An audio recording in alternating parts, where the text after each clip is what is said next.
Hi friends, welcome to our channel. నమస్తే అండి. ఈరోజు టాపిక్ వచ్చేసి ఆంధ్రప్రదేశ్లో మ్యారేజ్ అయిన వాళ్ళు మ్యారేజ్ సర్టిఫికేట్ గ్రామోట్ సచివాలయంలో ఏ విధంగా అప్లై చేయాలి, ఎలా అప్లై చేయాలని చెప్పేసి ఈ వీడియోలో మీకు స్టెప్ బై స్టెప్ అయితే ఎక్స్ప్లెయిన్. అలాగే మ్యారేజ్ అయిన వాళ్ళకి కావాల్సిన డాక్యుమెంట్ ఏంటి, అలాగే ఎవరు అర్హులు ఈ మ్యారేజ్ సర్టిఫికేట్ పొందడానికి అని చెప్పేసి ఏపీ ఆంధ్రప్రదేశ్లో ఏ విధంగా అప్లై చేయాలని చెప్పేసి మీకు స్టెప్ బై స్టెప్ అయితే ఎక్స్ప్లెయిన్స్ అండి. సో ప్రధానంగా మ్యారేజ్ సర్టిఫికేట్ పొందాలంటే మ్యారేజ్ అయిన వాళ్ళు ఖచ్చితంగా 10వ తరగతి పాస్ అయి ఉండాలండి. సో అమ్మాయి అబ్బాయి ఇద్దరు 10వ తరగతి పాస్ అయి ఉండాలి. పాస్ అయితే మాత్రమే ఈ ఆంధ్రప్రదేశ్లో మ్యారేజ్ సర్టిఫికేట్ని పొందడానికి అవకాశం ఉంటుంది. గతంలో కూడా మనకి ఇదే ఆప్షన్స్ ఉన్నాయి, ఇప్పుడు వచ్చిన కూటమి ప్రభుత్వం కూడా ఇదే ఆప్షన్స్ ఉన్నాయండి. సో ప్రధానంగా ఈ మ్యారేజ్ సర్టిఫికేట్ పొందాలంటే కావాల్సిన డాక్యుమెంట్ ఏంటని చెప్పేసి డాక్యుమెంట్ ఏంటనేది ఈ వీడియోలో మీకు తెలియజేస్తానండి. సో ఎవరైతే మ్యారేజ్ అయిన కపుల్స్ ఉంటారో అమ్మాయి యొక్క ఆధార్ కార్డు, వారి యొక్క రేషన్ కార్డు, అలాగే అబ్బాయి యొక్క ఆధార్ కార్డు, వారి యొక్క రేషన్ కార్డు, అలాగే అబ్బాయి తరపున వచ్చి ఇద్దరు వ్యక్తులు విక్టిమ్స్ ఉండాలండి. అలాగే అమ్మాయి తరపున వచ్చేసి ఇద్దరు వ్యక్తులు విక్టిమ్స్ ఉండాలి. అలాగే వారి యొక్క సంబంధించి ఫొటోస్ అనేది ఉండాలి. అలాగే మనకి ఇన్విటేషన్ కార్డు ఉండాలి. అలాగే మ్యారేజ్ ఫోటో కార్డు అనేది కంపల్సరీ ఉండాలి. సో వీటి ఛార్జెస్ అనేది 300 ఉంటుందండి. ఈ మ్యారేజ్ చేసుకున్నటువంటి కపుల్స్ ఎవరైతే ఉన్నారో మనకి గ్రామోట్ సచివాలయంలో అప్లై చేసుకోవాలంటే మినిమం మనకి 2 months అయితే లిమిట్ ఇవ్వడం ఉంది. 60 రోజులు మాత్రమే అవకాశం ఇవ్వడం జరిగింది. ఈ 60 రోజుల్లో పెళ్ళైన 60 రోజుల లోపల మీరు మ్యారేజ్ సర్టిఫికేట్ పొందకపోతే తర్వాత 61 రోజు మారిందంటే మీరు రిజిస్టర్ ఆఫీస్లో మీరు మ్యారేజ్ సర్టిఫికేట్ పొందాల్సి ఉంటుంది. సో మీరు రిజిస్టర్ ఆఫీస్లో మ్యారేజ్ సర్టిఫికేట్ పొందాలంటే అక్కడ అమౌంట్ అనేది ఎక్కువగా ఉంటుందండి. ఎవరైతే మ్యారేజ్ అయినటువంటి కపుల్స్ ఎవరైతే ఉన్నారో మ్యారేజ్ అయిన 2 months లోపల మీరు గ్రామోట్ సచివాలయంలో అప్లై చేసుకోండి, డిలే అయితే చేయకండి. సో ప్రధానంగా మనకి ఇదైతే మంచి ఆప్షనే. సో మనకి గతంలో కూడా ఉన్నది. సో మనకి ఇక్కడ 300 ఛార్జెస్ చేస్తారు. ఇన్ కేస్ మీరు 60 రోజులు పూర్తి అయ్యి అప్లై చేసుకోవడానికి అవకాశం అయితే ఉండదు. గ్రామోట్ సచివాలయంలో 60 రోజుల లోపలనే మ్యారేజ్ అయిన కపుల్స్ ఎవరైతే ఉన్నారో వెంటనే మీరు మ్యారేజ్ సర్టిఫికేట్ కానీ అప్లై చేసుకోండి. సో మ్యారేజ్ సర్టిఫికేట్ ఎందుకు అప్లై చేసుకోవాలని చెప్పేసి అంటున్నా అంటే ప్రధానంగా హౌస్ హోల్డ్ మ్యాపింగ్ చేయాలన్నా, అలాగే కొత్తగా రైస్ కార్డులు యాడింగ్ చేసుకోవాలన్నా కూడా మీకు ఖచ్చితంగా marriage certificate, marriage photo, wedding card అనేది కంపల్సరీ ఉండాలి. సో ఖచ్చితంగా అయితే చదువుకున్న వాళ్ళకైతే మ్యారేజ్ సర్టిఫికేట్ అయితే ఉండాలి. సో అన్ఎడ్యుకేషన్ పర్సన్ చదువుకున్న వాళ్ళు ఎవరైనా ఉంటే సంబంధిత విఆర్ఓ ద్వారా మీరు రైస్ కార్డులో యాడింగ్ అవ్వచ్చు, ఎటువంటి ప్రాబ్లం లేదు. సో ప్రధానంగా అయితే చదువుకున్న వాళ్ళకైతే మ్యారేజ్ సర్టిఫికేట్ ఖచ్చితంగా పొందండి. సో ఆ ప్రాసెస్ అనేది మీకు స్టెప్ బై స్టెప్ అయితే ఎక్స్ప్లెయిన్. సో వీడియో అనేది లెంత్ ఎక్కువగా ఉంటుంది. ఈ వీడియోలో మీకు స్టెప్ బై స్టెప్ అయితే టెస్టింగ్ పర్పస్ చూపిస్తాను. ఈ విధంగా ఈ డాక్యుమెంట్స్ ఉన్నాయని చెప్పేసి మీకు లైవ్ విత్ ప్రూఫ్తో వీడియోనే చేస్తాను. సో మరింత లేట్ చేయడం టాపిక్ అయితే లెట్స్ గో. సో ఇక్కడ నేను గ్రామోట్ సచివాలయం సంబంధించి ఏపీసీ పోర్టల్ అయితే ఓపెన్ చేయడం ఉంది. ఇక్కడ మ్యారేజ్ సర్టిఫికేట్ అని చెప్పి ఆప్షన్ ఉంది. సో ఆప్షన్ మీద ట్యాప్ చేసిన వెంటనే మనకి ఇక్కడ మ్యారేజ్ సర్టిఫికేట్ అప్లికేషన్ ఫామ్ అనేది ఓపెన్ అవడం జరుగుతుంది. సో ఇక్కడ మనకి ఇక్కడ బేసిక్ డీటెయిల్స్ అలాగే అప్లికేషన్ ఫామ్ అనేది ఫిల్అప్ చేయాల్సి ఉంటుంది. సో ఇక్కడ మనకి అప్లికేషన్ ఫామ్ సంబంధించి ఎవరైతే మ్యారేజ్ చేసుకున్నారో వారి యొక్క ఆధార్ నెంబర్ అనేది ఇక్కడ ఎంటర్ చేయాలండి. సో ఆధార్ నెంబర్ అనేది ఎంటర్ చేసి ఫ్రీ ఫిల్ మీద క్లిక్ చేసి ఉంటే డీటెయిల్స్ అనేది ఓపెన్ అవడం జరుగుతుంది. సో వారి యొక్క ఫాదర్ పేరు, అలాగే ఇక్కడ క్వాలిఫికేషన్ అనేది సెలెక్ట్ చేసుకోవాలి. అలాగే ఇక్కడ మ్యారేజ్ స్టేటస్ సెలెక్ట్ చేసుకోవాల్సి ఉంటుంది.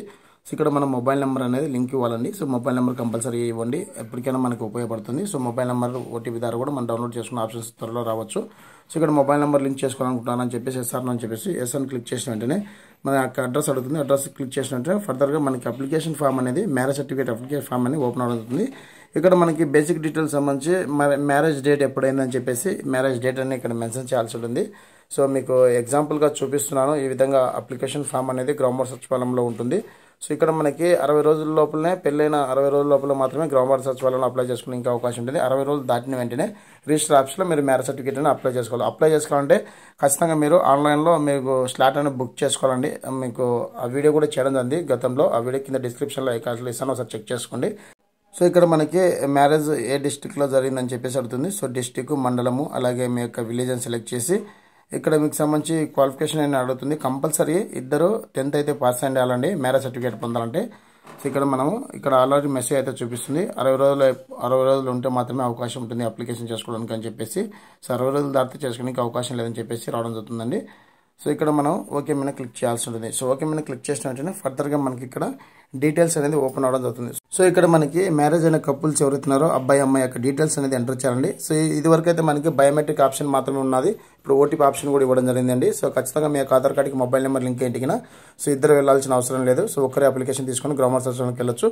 ఇక్కడ నేను ఆధార్ నెంబర్ అయితే ఎంటర్ చేసి సెండ్ ఓటీపీ మీద క్లిక్ చేస్తున్నాను అండి. సో అమ్మాయి యొక్క ఆధార్ నెంబర్ ఎంటర్ చేసి సెండ్ ఓటీపీ మీద క్లిక్ చేసిన వెంటనే ఇక్కడ ఆధార్కి లింక్ అయిన మొబైల్ నెంబర్ ఏదైతే ఉందో ఆ యొక్క మొబైల్ నెంబర్కి ఒక ఓటీపీ అయితే వస్తుంది. ఆ ఓటీపీ ఎంటర్ చేసి ఇక్కడ ఓటీపీ అథెంటికేషన్ క్లిక్ చేసిన వెంటనే అమ్మాయి యొక్క డీటెయిల్స్ అయితే మనకి రావడం జరుగుతుందండి. సో ఇక్కడ మనకి వారి యొక్క డీటెయిల్స్ మొత్తం రావడం జరుగుతుంది. సో ఇక్కడ మనకి సంబంధించి అడ్రస్ మొత్తం రావడం జరుగుతుంది. అలాగే ఇక్కడ క్వాలిఫికేషన్ అనేది కంపల్సరీగా సెలెక్ట్ చేసుకోవాలి.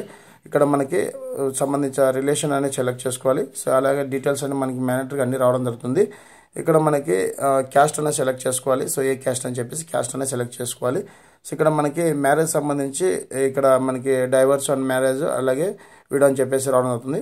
సో ఇక్కడ ఒకవేళ డైవర్స్ తీసుకొని మళ్ళీ పెళ్లి చేసుకుంటే ఆప్షన్ సెలెక్ట్ చేసుకోవాలి. ఒకవేళ వీడియో వేయండి మళ్ళీ ఒకసారి పెళ్లి చేసుకుంటే వీడియోని సెలెక్ట్ చేసుకోవాలండి. సో ఇక్కడ నేను మ్యారేజ్ సంబంధించి సెలెక్ట్ చేసి ఇక్కడ మరొకసారి మొబైల్ నెంబర్ అయితే అడుగుతుంది. సో మొబైల్ నెంబర్ మరొకసారి అయితే ఎంటర్ చేస్తున్నాను. ఎంటర్ చేసి ఇక్కడ వాళ్ళు వృత్తి ఏం చేస్తున్నారని చెప్పేసి అడుగుతుంది. సో వాళ్ళు వృత్తి అనేది ఏం చేస్తున్నారని చెప్పేసి మనం ఇక్కడ ఎంటర్ చేయాల్సి ఉంటుంది. ఎంటర్ చేసిన వెంటనే ఇక్కడ మనకి హ్యాండ్ క్యాపిటల్ లేదని చెప్పేసి ఒక క్వశ్చన్ అయితే అడుగుతుంది. సో ఇక్కడ హ్యాండ్ క్యాపిటల్ ఎంట్రీగానే ఎస్ అని క్లిక్ చేయాలి, లేకుంటే నో అని క్లిక్ చేయాలి. సో హ్యాండ్ క్యాపిటల్ ఎస్ అని క్లిక్ చేస్తే సదరం ఐడి నెంబర్ అనేది ఎంటర్ చేయాల్సి ఉంటుంది.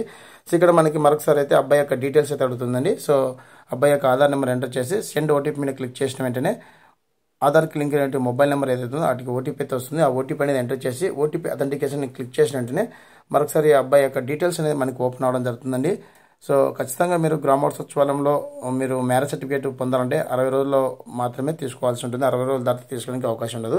ఇక్కడ మనకి డీటెయిల్స్ అయితే మొత్తం రావడం అవుతుంది. అలాగే ఇక్కడ మనకి మరొకసారి క్వాలిఫికేషన్ అనేది సెలెక్ట్ చేసుకోవాలి. అలాగే ఇక్కడ మనకి సంబంధించి రిలేషన్ సెలెక్ట్ చేసుకోవాలి. అలాగే ఇక్కడ మనకి సో ఫాదర్ పేరు అయితే రావడం లేదు. సో ఫాదర్ పేరు అయితే ఎంటర్ చేయాలి. ఇక్కడ మనకి అడ్రస్ తప్పు ఉన్నా కూడా అడ్రస్ కూడా ఒకసారి చెక్ చేసుకోండి. మాన్యువల్ కూడా మనం ఎంటర్ చేయొచ్చండి అడ్రస్. సో అడ్రస్ అనేది చాలా ఇంపార్టెంట్. అడ్రస్ కూడా ఒకసారి చెక్ చేసుకోండి. సో అడ్రస్ అయితే ఇక్కడ నాకు తప్పుగా రావడం జరిగింది. సో నేను అడ్రస్ అనేది ఎంటర్ చేస్తున్నాను. సో ఈ విధంగా మనకి గ్రామ సచివాలయంలో మ్యారేజ్ సర్టిఫికేట్ అనేది అప్లై చేసుకోండి. సో ఇక్కడ నేను డీటెయిల్స్ అనేది ఎంటర్ చేసిన తర్వాత సో మరొకసారి ఇక్కడ మనకి హ్యాండ్ క్యాపిటల్ లేదని చెప్పేసి అడుగుతుంది. సో మరొకసారి మనకి క్యాస్ట్ అలాగే మ్యారేజ్ స్టేటస్ అని సెలెక్ట్ చేసుకోవాలి. అలాగే మొబైల్ నెంబరు అలాగే వాళ్ళు ఏం చేస్తున్నారు వృత్తి అని చెప్పేసి అడుగుతుంది. సో వృత్తి అనేది సెలెక్ట్ చేసుకోవాలి. సెలెక్ట్ చేసుకున్నాక ఇక్కడ అమ్మాయి తరపున 2 సాక్షులు అబ్బాయి తరపున 2 సాక్షులు వారి యొక్క ఆధార్ కార్డులు అనేది ఇక్కడ ఎంటర్ చేయాలి. అలాగే వాళ్ళ యొక్క పాస్పోర్ట్ అనేది కంపల్సరీగా అప్లికేషన్ ఫామ్లో మెన్షన్ చేయాలి. అలాగే పాస్పోర్ట్ కూడా ఇక్కడ అప్లోడ్ చేయాల్సి ఉంటుంది. సో ప్రధానంగా ఇక్కడ మరొకసారి డీటెయిల్స్ అనేది ఎంటర్ చేసి అబ్బాయి తరపున వచ్చే 2 విక్టిమ్స్ అమ్మాయి తరపున వచ్చేసి 2 విక్టిమ్స్ యొక్క డీటెయిల్స్ అనేది ఎంటర్ చేసి వారి యొక్క ఫోటో అనేది జేపీజీ ఫార్మాట్లో మనకి ఇక్కడ అప్లోడ్ చేయాల్సి ఉంది ఖచ్చితంగా. సో 4 ఫొటోస్ అమ్మాయి తరపున వచ్చినటువంటి 2 సాక్షుల యొక్క ఫొటోస్ అబ్బాయి తరపున వచ్చినటువంటి 2 సాక్షుల ఫోటోలు కంపల్సరీ అప్లోడ్ చేయాలి. అలాగే అప్లికేషన్ ఫామ్ మీకు కావాలంటే కింద వాట్సాప్ గ్రూప్ లింక్ ఇస్తాను, అందులో జాయిన్ అయ్యి డైరెక్ట్ నాతో కాంటాక్ట్ అవ్వండి. అప్లికేషన్ ఫామ్ అని మీకు ఇవ్వడం జరుగుతుంది. సో డీటెయిల్స్ అని ఎంటర్ చేసిన తర్వాత అబ్బాయి తరపున ఉన్నటువంటి 2 సాక్షులవి అలాగే అమ్మాయి తరపున ఉన్నటువంటి 2 సాక్షుల డీటెయిల్స్ అని మొత్తం ఎంటర్ చేసిన తర్వాత మనకి డాక్యుమెంట్లు అనేది ఇక్కడ మనం అప్లోడ్ చేయాల్సి ఉంది. ముఖ్యంగా మనకి ఇన్విటేషన్ కార్డు అలాగే మ్యారేజ్ ఫోటో అబ్బాయి యొక్క ఆధార్ కార్డు అమ్మాయి యొక్క ఆధార్ కార్డు అలాగే ఫ్యామిలీ సంబంధించి రేషన్ కార్డు కావచ్చు ఆధార్ కార్డు కావచ్చు ఈ డీటెయిల్స్ అనేది ఇక్కడ మనం డాక్యుమెంట్లు అనేది సబ్మిట్ చేయాల్సి ఉంటుంది. సో మనం పీడిఎఫ్ రూపంలో ఇక్కడ అప్లోడ్ చేయాల్సి ఉంటుంది. సో డీటెయిల్స్ అన్ని ఎంటర్ చేసిన తర్వాత ఇక్కడ మనకి మీరు తీసుకోవాల్సిన marriage photo invitation card 2 victims Aadhaar కార్డులు అలాగే వాళ్ళకి సంబంధించి 2 ఫొటోస్ ఫ్యామిలీ సంబంధించి అమ్మాయి తరపున ఉన్నటువంటి 2కి అబ్బాయి తరపున ఉండే 2 విక్టిమ్స్కు వాళ్ళ యొక్క ఫొటోస్ ఫ్యామిలీ సంబంధించి ఆధార్ కార్డు కానీ రేషన్ కార్డు కానీ ఎలక్ట్రిసిటీ బిల్ కానీ ఏదైనా కానీ మనకి ఇక్కడ అప్లోడ్ చేయాలి. అలాగే అబ్బాయి తరపున ఆధార్ ప్రూఫ్ ఒకటి ఆధార్ కార్డు ఒకటి అప్లోడ్ చేయాలి. అమ్మాయి తరపున ఆధార్ కార్డు ఒక డాక్యుమెంట్ అనేది అప్లోడ్ చేయాలి. సో ఈ డీటెయిల్స్ అనేది అప్లోడ్ చేసిన తర్వాత మనం సేవ్ పేమెంట్ మీద క్లిక్ చేసిన వెంటనే మనకి 250 అయితే చలాన్ అవుతుంది. సో అలాగే ఒకవేళ డైవర్స్ ఉన్నదైతే డైవర్స్ సర్టిఫికేట్ అనేది అప్లోడ్ చేయాలి. ఒకవేళ డెత్ అయిన వాళ్ళు మళ్ళీ మ్యారేజ్ చేసుకుంటే డెత్ సర్టిఫికేట్ అనేది ఇక్కడ అప్లోడ్ చేయాల్సి ఉంటుంది. సో ఖచ్చితంగా ఇక్కడ నోటరీ అనేది కంపల్సరీగా లాయర్ ద్వారా నోటరీ అనేది కూడా ఇక్కడ అప్లోడ్ చేయాల్సి ఉంటుందండి, ఇది మర్చిపోకండి. సో ఇక్కడ మన డీటెయిల్స్ అనే డాక్యుమెంట్లని అప్లోడ్ చేసిన తర్వాత షో పేమెంట్ మీద క్లిక్ చేసిన వెంటనే మనకి 250 అనేది చలాన్ తీసుకోవడం జరుగుతుందండి. సో ఈ విధంగా గ్రామ వార్డు సచివాలయంలో 60 డేస్ లోపలే మీరు మ్యారేజ్ అయిన కపుల్స్ ఎవరైతే ఉన్నారో 10th పాస్ అయిన వాళ్ళు 2 సైడ్ అనేది అబ్బాయి అమ్మాయి 10th పాస్ అయినాలి. వాళ్ళు 60 రోజుల లోపలే మ్యారేజ్ సర్టిఫికేట్ అని గ్రామ వార్డు సచివాలయంలో అప్లై చేసుకోవచ్చు అండి. సో 60 రోజులు దాటి మటుకు రిజిస్టర్ ఆఫీస్లో మీరు అప్లై చేసుకోవాల్సి ఉంటుంది. రిజిస్టర్ ఆఫీస్లో అప్లై చేసుకోవాలంటే మళ్ళీ స్లాట్ బుక్ చేసుకోవాల్సి ఉంటుంది. ఇదండి ఈ వీడియోలో అప్డేట్. వీడియో నచ్చితే లైక్ చేయండి, షేర్ చేయండి, సబ్స్క్రైబ్ చేసుకొని మర్చిపోకండి.